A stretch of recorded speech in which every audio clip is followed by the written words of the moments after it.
How do I make a project schedule?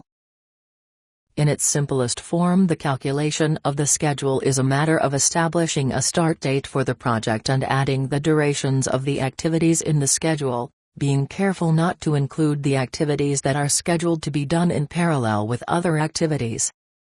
The schedule consists of determining the start and finish dates for each of the activities and can be calculated with or without considering the influences of resources or the lack of them.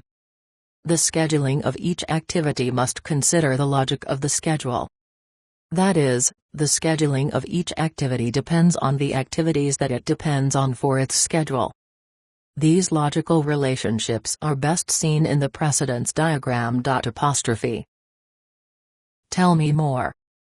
The initial schedule is calculated based on the logic of the schedule and does not consider the constraints that result from the resources available to work on the project.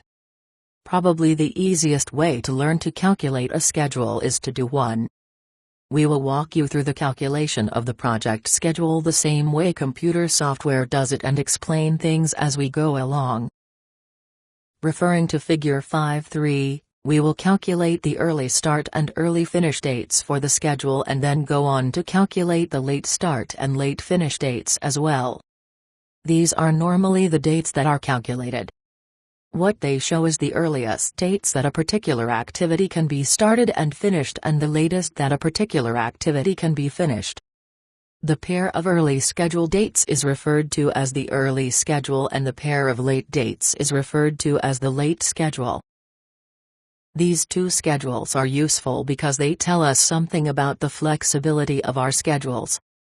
Activities that have no difference between the early schedule and the late schedule do not have any flexibility.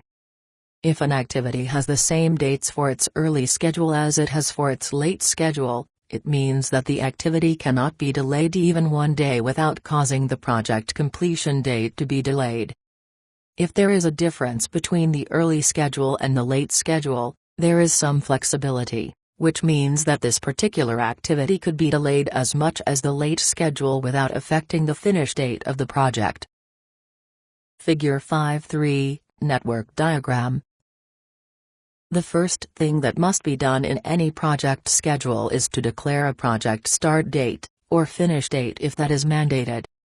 If you do not do this when you are using project management software, the software will assign today's date as the project start date. This is usually not the date for the project to start. In the example, we have determined that the project is to start on January 1, 2003. Next, we look for the activities that have no predecessor. These are the activities that do not have any arrowheads going to them. There can be more than one activity with this condition. Some people prefer to create an activity with zero duration called start and another one called finish. When this is done, there is only one activity that is first and one activity that is last. Software for project management will not do this automatically. It is not necessary for proper schedule calculations since the computer will come up with the same schedule dates whether you use start and finish milestones or not. In our example, this is Activity 1. The start of Activity 1 is January 1st, shown as 1/1. The duration of this activity is 10 days, so the completion of the activity is scheduled for 1/10. This is the early start and early finish date for Activity 1. You may wonder why you don't simply add 10 days to January 1st and get a completion date of January 11th. This is not the case when doing date calculations since it is assumed that the work will start in the morning of January 1st and finish on the afternoon of the day it finishes. The work is done on the first and last day of the activity schedule.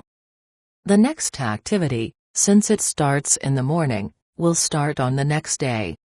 This is a generally accepted convention used by all schedulers, and it is the way your project management software will calculate dates.